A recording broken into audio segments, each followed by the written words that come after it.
What's one thing people don't realize about their day-to-day lives? There's something all around us. It's quiet, we can't see it, but it's really, really powerful. It guides our choices, shapes our thoughts, and even affects our feelings. This invisible force, it's not a person, and it's not the government.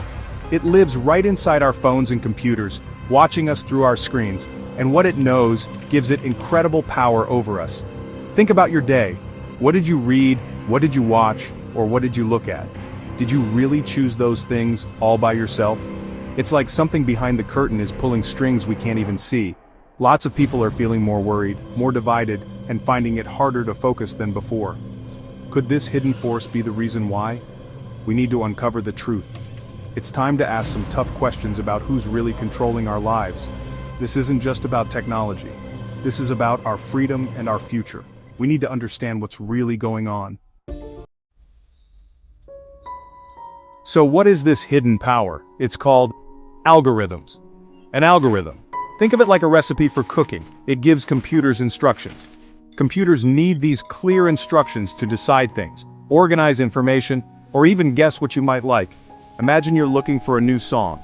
Your music app suggests songs to you, and that's an algorithm doing that. It looks at the songs you've listened to before, and it also sees what other people like you enjoy. That's the algorithm at work. You find these algorithms everywhere we use the internet and our phones, on social media, when you shop online, when you search on Google, and even on news websites. Their main goal is always the same. They want you to stay on their app longer, and they show you things to make you interact with them, or buy something, or share. Everything they do is to grab your attention. Algorithms are like a secret editor. They decide what news you see, which posts show up first, and what videos it thinks you'll like. So what you see of the world gets filtered and sorted by these tricky codes. Algorithms learn from what you do, every tap, every like, share, and comment, and every second you spend watching a video. The algorithm makes a little profile of you. It learns what you like, your habits, and even your thoughts on big topics like politics.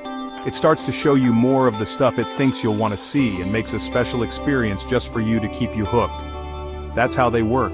Your attention is what they're after.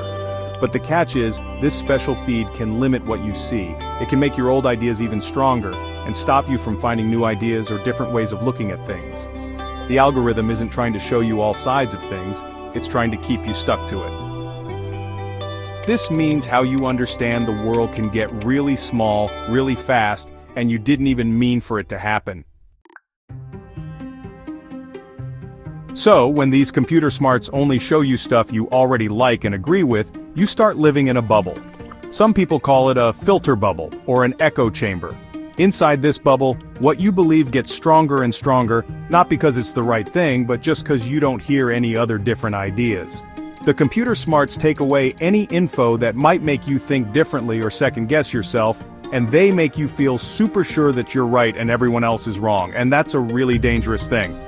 These filter bubbles make it hard for us to understand other people, and they can split people apart, making it tough for folks to agree on things. It's like people go into their own little shells, each one in their own world of news and info, and the trust between people and even in the facts we all used to agree on starts to go down bit by bit. Getting out of these bubbles is super hard because the computer smarts are made to keep you stuck inside, just feeding you stuff you already know and agree with. But to think straight and really get what's going on in the world, we need to hear different ideas, and for everyone to get along better, people need to talk to each other and really listen. We really need to watch out for these bubbles and try super hard to get out of them, or, pop them. Algorithms don't just shape what you see, they can also affect how you feel. They know what kind of stuff makes you happy, sad, mad, or scared. Stuff that makes you feel strong emotions gets a lot of likes and shares, and that keeps you using the app or website more.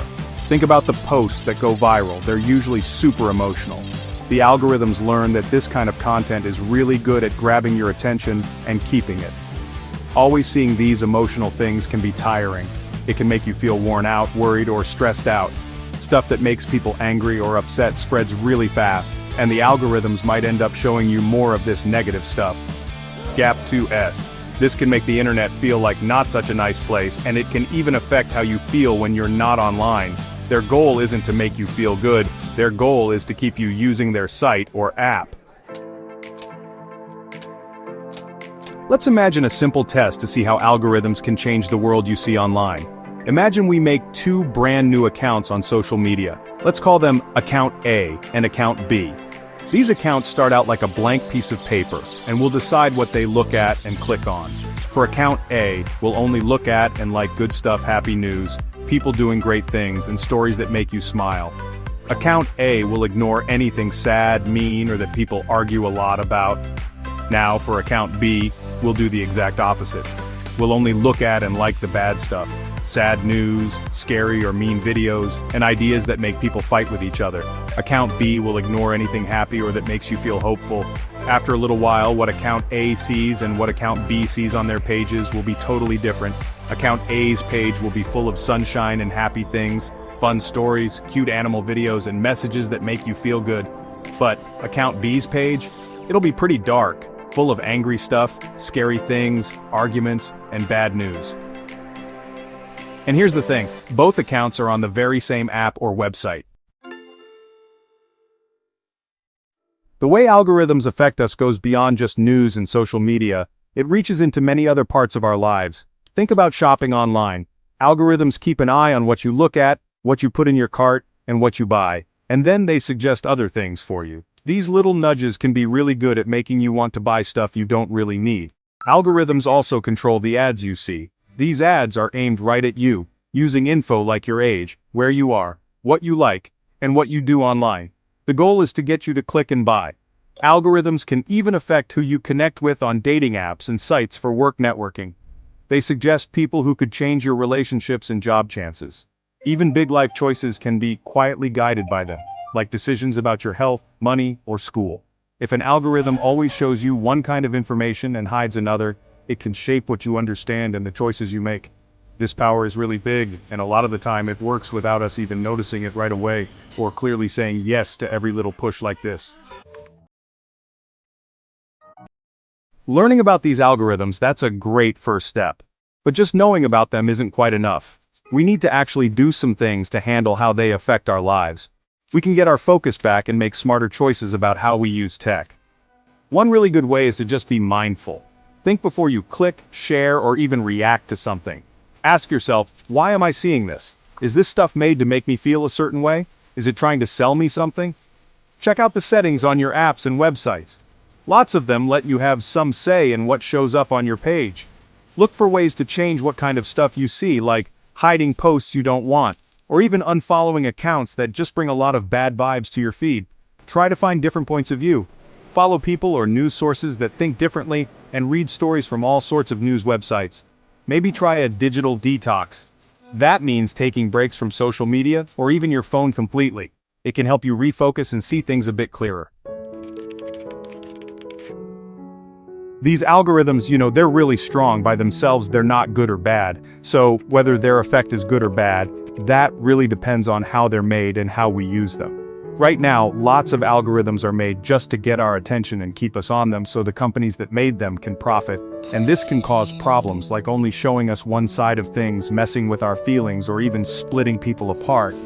But hey, it doesn't have to be like this. We can imagine a future where these algorithms are made to look out for us and our good values, helping us feel good, think straight, and understand each other more. For that to happen, the companies making this stuff need to think in a new way.